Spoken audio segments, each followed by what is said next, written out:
We all know how to think, and with our minds, we can rationalize anything, we can make anything happen. People work in their self-interest, but we all know that you don't work in your self-interest all the time. Because when emotion comes into it, the wiring changes in the way it functions. I look at life and say there's two master lessons. One is there's the science of achievement. That's how do you take the invisible and make it visible, right? How do you take what you dream about and make it happen? Whether it be your business, your contribution to society, money, whatever it is for you, your body, your family. But the other lesson of life that is rarely mastered is the art of fulfillment. When it comes to fulfillment, that's an art. And the reason is it's about appreciation and it's about contribution. You can only feel so much by yourself. What is it that's going to truly fulfill you? What is it that's going to give you that extraordinary life? What's going to make things magnificent on your terms, not somebody else's terms, not your father, your mother, your background? What is that really? You can have a ton of money and still be miserable, right? You know, so it's like mastering the science of achievement, but also the art of fulfillment. It's about, if you're totally successful, but you're not fulfilled, then what do you have? You have nothing. You know, you made everybody happy but yourself. That's the worst thing you got. That's Robin Williams is a beautiful man, such a beautiful man. Killed himself, right? And he achieved everything most people ever dream of. But a beautiful family, you've made the whole world laugh. Hundreds of million people love him, but he didn't figure out how to end the suffering. Money won't do that. Getting things is not going to make you happy. You know, it doesn't matter what you get. Doesn't matter whether it be money or opportunity. All those things might excite you for the moment. You know, even a relationship, as magnificent it may be, might be exciting for a while. But if you don't keep growing, that relationship isn't going to stay exciting. So the secret to real happiness is progress. Progress equals happiness. And if we can make progress on a regular basis, we feel alive. Progress is an aliveness to it, doesn't it? You don't have to work at changing. Change is automatic. Your body's going to change whether you want it or not as the years go by. And no matter how hard you work, there's going to be some changes going on there. The economy is going to change no matter what you want it to do. The weather is going to change. Relationships are going to change. Everything in life is always changing. We don't have to work on change. Change is automatic, but progress is not. So if you want to make real progress, then you really got to look at your life in a different way. You got to say, I got to take control of this process and not just hope it's going to work out like people do who make a resolution. I believe in energy. I believe in inspiration, because inspired, in spirit, the opposite of that is kind of dead. I believe in being inspired. But I'm a strategist. You know, if you're inspired and you run east looking for a sunset, I don't give a damn how enthusiastic you are, how positive you are. It's not going to happen. So I'm a strategist first. But I really do believe that people have got to look at their life and say, as much as I want great strategy, I need a great philosophy of my life that's going to make me fulfilled. Right. If you're fulfilled, like you said, you mentioned earlier, if you were with your friends and you guys weren't succeeding, but you're having a damn good time with this camaraderie, it's still worthwhile. And you can find a way to succeed eventually. But what the hell is success? It's hitting an expectation.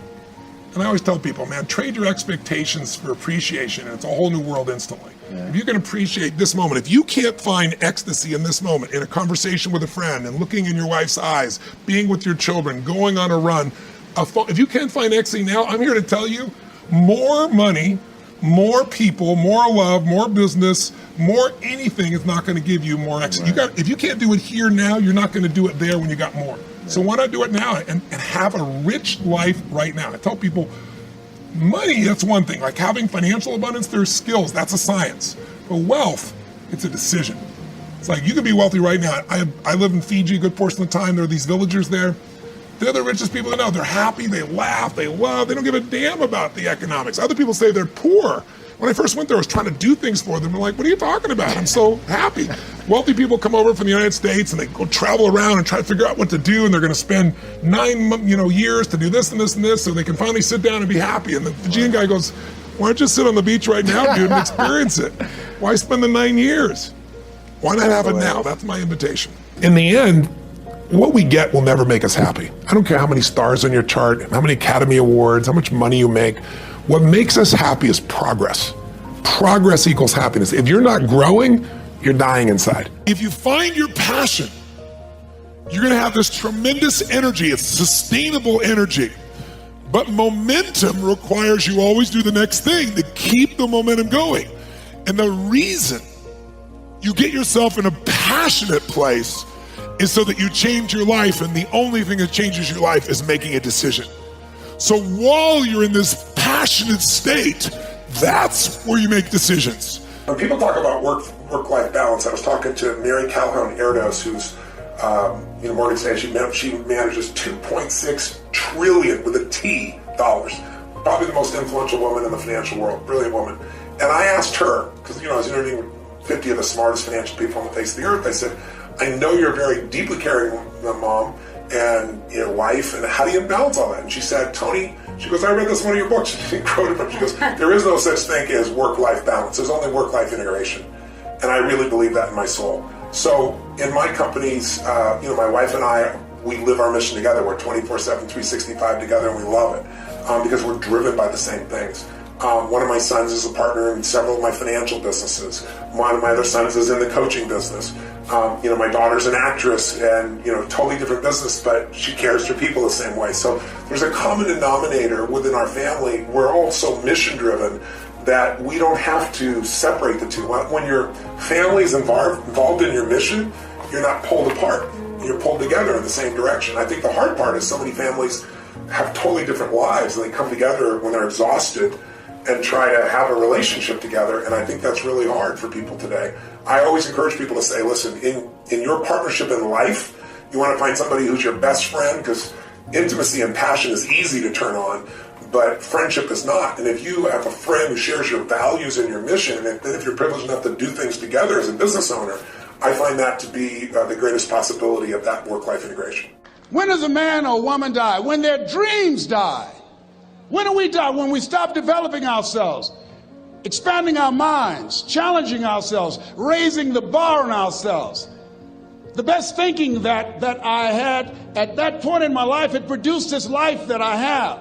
I need some help. I'm where Einstein was. He said the thinking that has brought me this far has created some problems that this thinking can't solve. I applaud you for investing in yourself, for coming here, flying thousands of miles, investing money in yourself. I can tell you, based upon my own experience, you have something special. You have greatness within you. What you're doing is different. You represent only 2% of the planet. One great American said, I choose not to be a common man. It's my right to be uncommon if I can. I seek opportunity, not security. I do not wish to be a kept citizen, humbled and dulled by having the state look after me. I want to take the calculated risk, to dream and to build, to fail and to succeed. I refuse to live from hand to mouth. I prefer the challenges of life to the guaranteed existence, the thrill of fulfillment to the still calm of utopia. I will never cower before the master, nor bend to any threat. It's my heritage to stand erect, proud and unafraid, to face the world boldly and say, this I have done. That's what it means to be a part of peak potentials. Your unquenching desire, an uncommon desire to manifest your greatness. Have a mind that is open to everything and attached to nothing. One of the central principles of my life is that no one knows enough to be a pessimist about anything. And that each and every one of us, when we close our mind to what is possible for us or what is possible for humanity, closes off the genius that resides and lives in each and every one of us. Having an open mind doesn't necessarily mean finding fault with all of the things that you've been taught by others. It means opening yourself up to the potentiality and the possibility that anything and everything is possible. So having a mind that is open to everything and attached to nothing really means finding within ourselves the ability to get rid of a trait that I find so common in the contemporary world. Do you know that most people that I meet spend their lives looking for occasions to be offended? They actually are out there hoping that they can find some reason to be offended. And there's no shortage of reasons. They're out there everywhere. The way this person dressed, what this person said, they turn on their TV, they hear the news, they're offended by this, someone used language that they didn't like, someone doesn't share the same customs that you, and people all day long. In fact, if you keep track tomorrow, you will find probably 100 reasons that you can go around being offended. But a mind that is open to everything and attached to nothing is a mind that says, I'm never looking for anything to be offended by. And that whatever anybody else out there has to say, my response to that is, that's an interesting point of view. I've never considered that before. Welcome all experiences. You never know which one is going to turn everything on. Don't put up the walls. The same wall that keeps out disappointment keeps out happiness. Take down the walls. Go for the experience. Let it teach you. You need to bet on your strengths and don't give a f about what you suck at. You're gonna, way too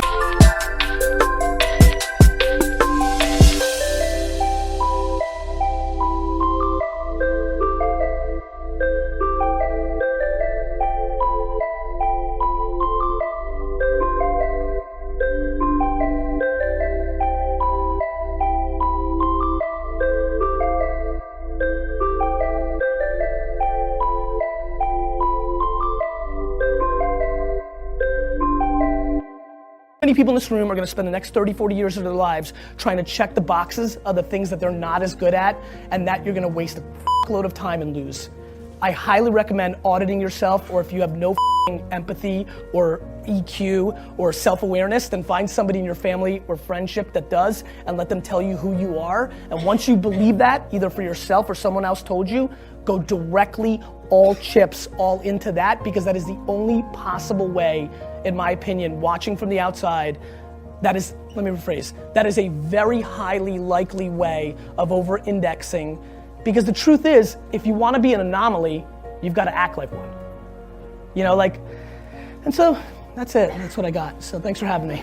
There's another kind of instinct that you need to be on the lookout for, and this one is a liar. This one is a saboteur. Well, this one is a backbiter. And like the devil himself, he's a shapeshifter. He's gonna disguise himself and make you think he's got your best interest in mind. But he doesn't. This is the instinct that says, you've had enough. This is the instinct that says, you've given it your best shot. You can stand down. You can back off. You can take a knee. This is the instinct that says, you can rest now. Do not listen to that instinct. Do not listen. That instinct is a liar and wants to bring you down. That's the instinct that's a defense mechanism. It wants to give you an out, a place to run to, a little place of sympathy, an amnesty, a little place of amnesty where everything is forgiven, where all these failures can gather together in comfort and drown their sorrows in lies and in deception. And they tell each other, and they'll tell you, you did the best you could. No, they'll say the deck was stacked against you. And they'll say it's not your fault. And they'll tell you it's okay to stop. It's okay to settle. It's okay to give up.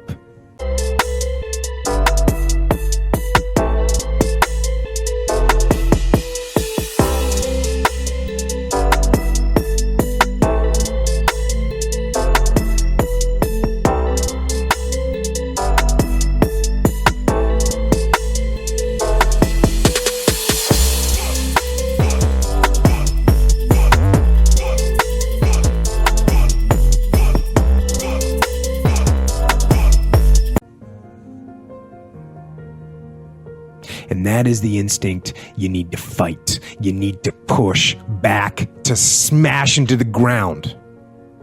Do not take the easy way out. Do not give up based on instinct. If you are forced to stand down, to retreat so that you can rebuild and reattack, so be it. But make that decision based on logic, not on the instinct of surrender and defeat. And you need to train that instinct. Your instinct. Train it to say, get up, go, fight on. And if that is what you become, if that becomes your fundamental reaction to adversity, if that becomes your gut instinct, then you will overcome just about anything that stands in your path.